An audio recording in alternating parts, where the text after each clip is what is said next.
Monsieur le ministre. La parole est à présent à Monsieur Meyer Habib pour le groupe UDI, Agir et Indépendants. Et Madame la Présidente, Monsieur le Ministre, on aurait pu attendre aujourd'hui du groupe communiste un débat sur le supplice du peuple syrien martyrisé depuis 7 ans par un tyran à la solde de l'Iran. 500 000 morts, 320 rien que depuis dimanche dans la Ghouta où on a gazé des enfants par armes chimiques. Oui, par armes chimiques, Monsieur le Ministre. On aurait pu espérer un débat sur la République islamique d'Iran, matrice du djihadisme mondial, basée militairement en Syrie, qui rêve d'une nouvelle Shoah et veut rayer Israël de la carte. Ou un débat sur la situation dramatique des chrétiens d'Orient, où certains ont été crucifiés au sens littéral du terme en 2015. Ou un débat sur les 40 millions de Kurdes sans État. Ou l'un sur ces 200 conflits territoriaux à travers le monde, l'Ukraine, Chypre du Nord, le Tibet ou Sahara occidental. Ou encore sur la dérive autoritaire, voire islamiste, en Turquie. Non, toujours non. Pour les amis de Chavez et de Maduro, une seule et unique obsession, Israël. La détestation de l'État juif est devenue le marqueur politique de l'islamo-gauchisme. Comme je ne cesse de l'entendre aujourd'hui, entre communistes, insoumis, voire LREM ou MoDem, c'est la surenchère à qui attaquera et frappera le plus fort sur Israël. Ces mêmes députés qui ont réussi, ici, en héros, à l'Assemblée, Madame la Présidente, Monsieur le Ministre, le fils de l'hyper-terroriste Barghouti, responsable de l'assassinat de plusieurs dizaines de civils en Israël, ou demander la libération, comme ça a été fait tout à l'heure, de Salah Hamouri, membre du FBLP, pour un attentat antisémite contre le grand rabbin d'Israël. Colonie, apartheid, occupation. Ils n'ont que ces mots à la bouche. Un juif, colon en Judée, jamais, Monsieur le Ministre, un juif ne sera un colon en Judée, ni en Samarie, ni à Jérusalem. De quel apartheid parle-t-on alors que la minorité arabe est représentée à tous les échelons en Israël? 15 députés à la Knesset, à la Cour suprême, au concours Miss Israël. Mais Mahmoud Abbas, lui, réclame un État palestinien Judenrein, sans le moindre juif, en Judée et en Samarie. Monsieur le Ministre, Israël est notre ami, notre allié précieux dans la lutte contre ce terrorisme qui a fait 250 morts chez nous en France depuis 3 ans. Israël n'est pas le problème, mais la solution. Écoutez bien, il est le dernier rempart contre l'islamisme et son déferlement vers l'Europe. Ouvrons les yeux, le Moyen-Orient est à feu et à sang et pas du fait d'Israël. La ligne rouge tracée par le président de la République, les armes chimiques, je conclus Madame la Présidente, a été franchie, vous le savez. Monsieur le Ministre, plutôt que de mettre Israël sur les bancs des accusés, la France va prendre ses responsabilités et intervenir militairement en Syrie. Merci, Monsieur le député. Monsieur le ministre. Merci beaucoup, Madame la Présidente. Monsieur le député, le thème de notre débat, il n'est pas un débat sur Israël, hein, il est vraiment un débat sur la situation au Moyen-Orient et la reconnaissance d'un État palestinien. Et donc c'est vrai que cet après-midi, on a pu, je crois, évoquer un large spectre de questions qui allaient du Yémen, si je prends l'intervention de Delphine O, à la Syrie pour plusieurs intervenants, au Liban, à l'Irak également avec Constance Le Grip.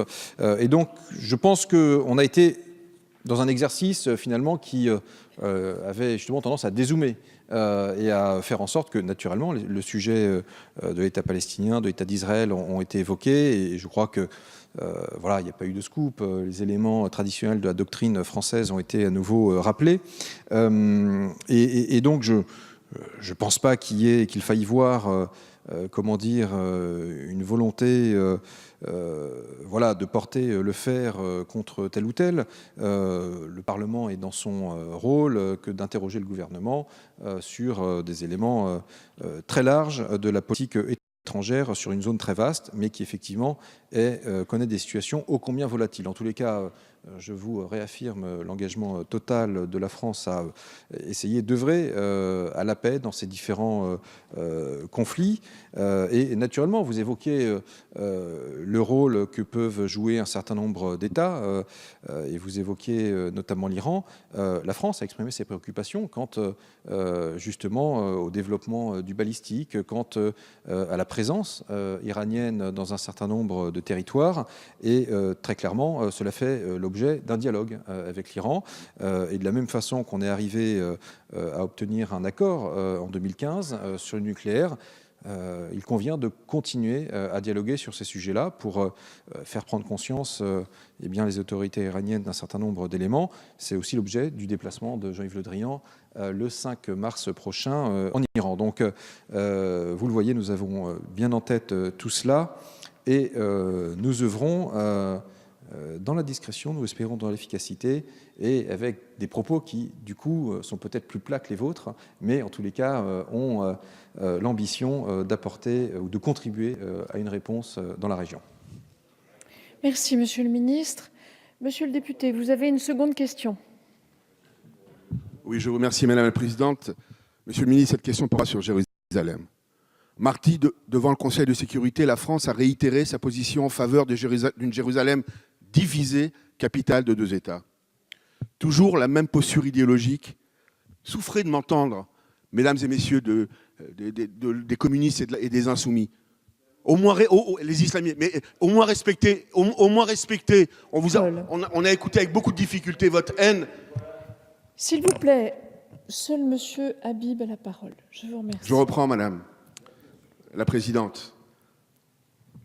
Toujours la même posture idéologique abritée derrière ce soi-disant consensus international qui a conduit notre pays à voter des résolutions scandaleuses de l'UNESCO, islamisant le mont du Temple, le mur occidental, le caveau des patriarches ou le tombeau de Rachel, qui sont les lieux les plus sacrés du judaïsme, Monsieur le ministre. Toujours ce même concept de colonisation brandi par le Quai d'Orsay depuis 50 ans. Alors que les dirigeants palestiniens sont corrompus, on l'a vu encore tout récemment avec le détournement de fonds européens, et prennent leur peuple en otage. Monsieur le ministre, c'est toute notre politique moyen-orientale qui souffre d'un logiciel périmé. Albert Einstein disait « La folie, c'est de faire toujours la même chose et de s'attendre à un résultat différent ». Le conflit israélo-palestinien n'est pas un conflit territorial, mais une guerre de civilisation. Le 6 décembre, la décision historique du président des États-Unis de reconnaître Jérusalem, capitale d'Israël, a rompu un statu quo. Une paix durable, Monsieur le ministre, ne peut se bâtir sur une falsification de l'histoire. En décembre dernier, je rappelais au président de la République ces lignes magnifiques de Chateaubriand, votre prédécesseur au Quai d'Orsay, ou en tout cas au ministère des Affaires étrangères, un de vos illustres prédécesseurs dans Itinéraire de Paris à Jérusalem. Le peuple juif a assisté 17 fois à la ruine de Jérusalem et rien ne peut le décourager, rien ne peut l'empêcher de tourner ses regards vers Sion, même dans les périodes les plus sombres de son histoire, des massacres des croisés au bûcher de l'Inquisition, des pogroms cosaques au soulèvement du ghetto de Varsovie, jamais Jérusalem n'a quitté le cœur et les prières du peuple juif. Vous le sentez, je ne vis pas à Jérusalem, mais je vibre pour Jérusalem, ce n'est pas de moi, c'est de Elie Wiesel. Je rappelle que sous domination jordanienne de 48 à 67, des synagogues ont été détruites par dizaines à Jérusalem. Le mur occidental a été transformé en dépotoir et l'accès aux Juifs interdit. Jérusalem outragée, Jérusalem brisée, Jérusalem martyrisée, mais Jérusalem enfin libérée en 1967. Monsieur le ministre, je termine, Madame la Présidente, nous rêvons d'une paix juste au Moyen-Orient. Le président de la République et vous-même, et les ministres, et le ministre des Affaires étrangères peuvent faire bouger les lignes. À quand le transfert de l'ambassade de France d'Israël à Jérusalem? Je vous remercie. Monsieur le ministre.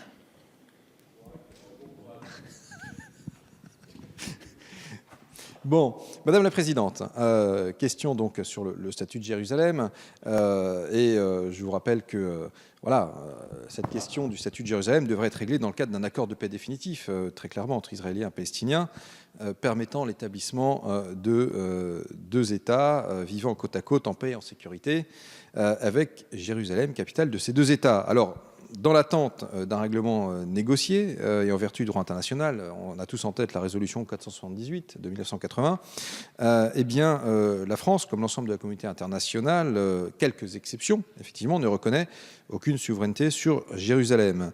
Et vous le savez, s'agissant de la décision américaine, la France ne l'a pas approuvé.